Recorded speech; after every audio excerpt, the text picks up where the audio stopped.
முருகா விட்டாதா எடுத்து விட்டேன்னு வச்சுக்க மொட்டை மட்ட பொழந்துரும். மன்னிச்சுக்கு முருகா, கோபப்படாத. வணக்கம் நண்பர்களே, இன்னைக்கு நம்ம வீடியோல எதை பத்தி பார்க்க போறோம் அப்படின்னா, நீ முருகா அரோகரான்னு சொன்னா என் முகம் தான் வரும். முருகான்னு நீ கத்துனீன்னா நான் தான் வந்து போவேன். வேணா கேட்டு பாரு. எங்க பாருங்க, அதான் போய் கேட்டு வந்து நீங்க சட்டு முட்டு வாங்க, எங்க வெயிட் பண்றேன். எவ்வளவு மாட்டேங்களா?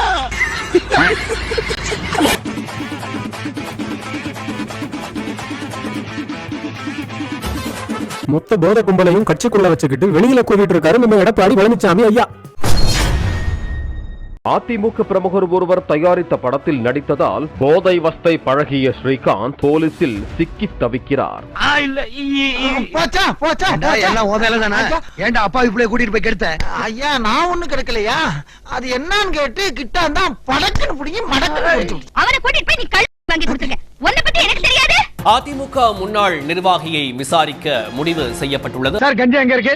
கஞ்சா ஏண்டா கஞ்சாவை நீ கையில வச்சுக்கிட்டு இன்னொருத்தர் போன் பண்ற?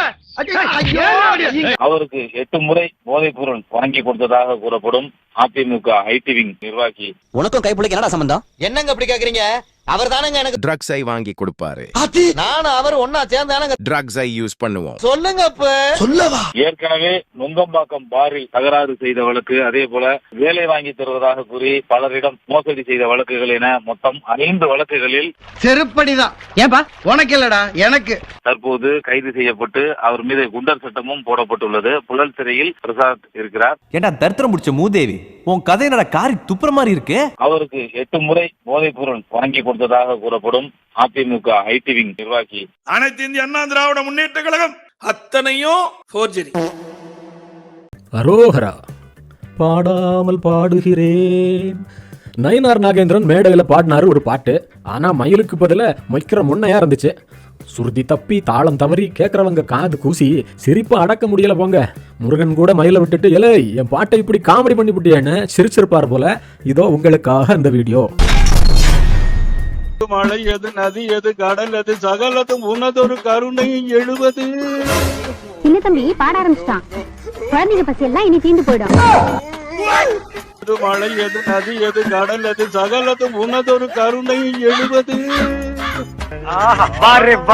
வருவாய் புகனே. இவர் வாயை திறக்கிறத பார்த்தா கெஜலுக்கு வருவார் போல் இருக்கு. நீ தாளத்தட்டி கெடுத்துறாத. வேலை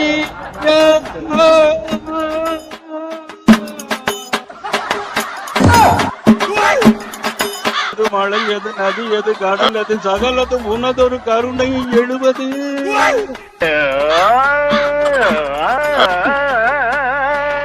வேலை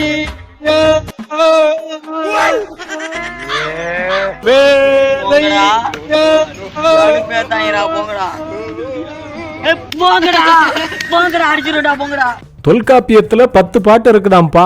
அதுல மொத பாட்டு அண்ணன் பாடுறாரு, நீங்களே கேளுங்க. தொல்காப்பியத்தில் 10 பாட்டு இருக்கிறது.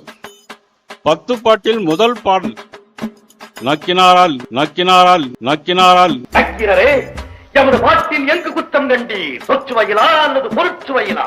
என்ன குற்றம்? நக்குவதுதான் குற்றம். எங்கே நீர் இயற்றிய செய்யுளை சொல்லும். 10 பாட்டில் முதல் பாடல் நக்கினாரால் நக்கினாரால் நக்கினாரால். இதுதான் எமது செய்யுள். ஒப்புக்கொள்ள முடியாது. நீ மேடை பேச்சுக்கு தகுதியற்றவன். கடைசி வரை நக்கிக் கொண்டே இருக்க வேண்டியதுதான். உண்மையாக உண்மையாக நிச்சயமாக நிச்சயமாக உனது தமிழின் மீது ஆணையாக, எனது தமிழ் புலமை மீது ஆணையாக. நண்பர் ஒருத்தர் ரொம்ப நாளா கேட்டுட்டு இருந்தாரு, ஒரு நல்ல தலைவனுக்கும் தற்குறி தலைவனுக்கும் என்ன வித்தியாசம் அப்படிங்கறத. அதுக்கான விடைய சொல்றதுக்காக வருது இந்த வீடியோ. நல்ல தலைவனுக்கும் கலவர கபோதிக்கும்னு கூட இதை வச்சுக்கலாம். எங்களுடைய குழந்தைகள் தைரியமா ஒரு ஸ்கூலுக்கு போனா கூட திருநூறு வச்சுட்டு போகணும். எங்களுடைய குழந்தைகள் இன்னைக்கு வட தமிழ்நாட்டுல ஒரு ஸ்கூலுக்கு போனா கூட ருத்ராட்சி கொட்டையை வெளியே அணிந்து கொண்டு செல்ல வேண்டும். கல்வி நிலையங்கள்ல சயின்டிபிக் கருத்துக்கள் மட்டுமே கற்பிக்கப்படணும். பகுத்தறிவுக்கு எதிரான முட்டாள்தனமான கட்டுக்கதைகளை, மூட நம்பிக்கைகளை பரப்புற இடமா பள்ளிகள், கல்விகள், பல்கலைக்கழகங்கள் ஒருபோதும் இருக்கக்கூடாது. ரெண்டா தான் இருக்கணும். ஒன்னு சயின்டிபிக் அப்ரோச், இன்னொன்று சோசியல் ஜஸ்டிஸ். இதை கத்துத்தர இடமா தான் கல்விக்கூடம் இருக்கணும். இதுக்கு மாறான நிகழ்ச்சிகளை நடத்துகிறதோ, இதுக்கு எதிராக பேசுறவங்களுக்கு எக்ஸ்ட்ரா கூப்பிடுறதோ நடந்தா இந்த அரசோட ரியாக்ஷன் கடுமையா இருக்கும். நம்ம தமிழ்நாடு பல நிறங்களும் பண்பாடுகளும் மதங்களும் ஒருங்கிணையக்கூடிய ஒரு புனித பூமி.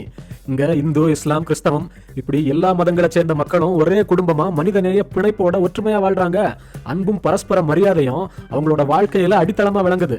ஆனா சில பிரிவினைவாதிகளும் கலவர கபோதிகளும் இந்த இணக்கமான சமூகத்தோட நல்லிணக்கத்தை குறைக்க பாக்குறாங்க.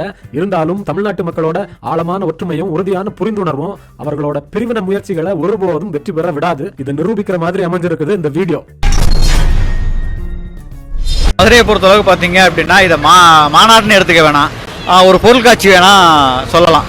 நான் ஹிந்து, முஸ்லீம் தான். சின்ன வயசுலேருந்து நாங்கள் 2 ஃப்ரெண்ட்ஸ் தான். இப்போ கூட ஒன்றா தான் இருக்கோம்.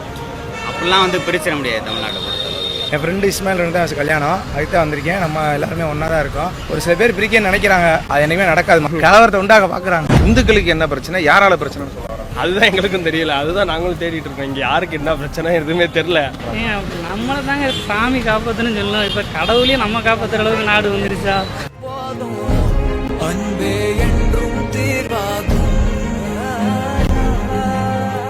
இந்த வீடியோவை பார்க்க சிரிப்பு தாங்க வருது. நீங்க ஏன் வாழ்த்து பிச்சை எடுக்கிறீங்க? பாஜக பங்குமார பங்கருக்குள்ள வச்சு அமைக்கிறாங்க. பாவங்க, எதிரில் இருக்கிற 3 பேரும் பேந்த முடிச்சிட்டு இருக்கானுங்க. முதல்ல ஹிந்து மதத்துக்குள்ள செக்யூலரிசம் இருக்கா? அத முதல்ல பேசுங்க. ஹிந்து மதத்துக்குள்ள ஏற்றத்தாழ்வுகளை கடை எடுக்க இந்து முன்னணியோ பாஜகவோ இதுவரைக்கும் என்ன பண்ணிருக்கு? மேல் பாதியில அவ்வளவு பெரிய பிரச்சனை நடந்தது. ஒடுக்கப்பட்டவர்களும் இந்துக்கள் தான், ஒடுக்குனவர்களும் இந்துக்கள் தான். என்னைக்காவது வந்து போராடி இருக்கீங்களா? ஒரு குழந்தை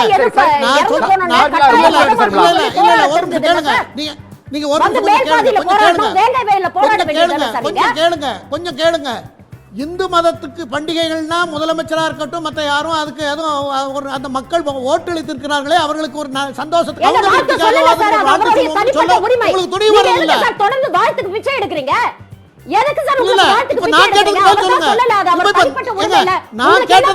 கொத்தடிமைகளுக்கு வேட்டியும் வேணுமா துண்டும் வேணுமா? கடைசியில் என்ன ஆக போகுது தெரியுமா? கோவணம் கூட மிஞ்சாதுங்க. இந்த வீடியோவை பாருங்க, உங்களுக்கே புரியும்.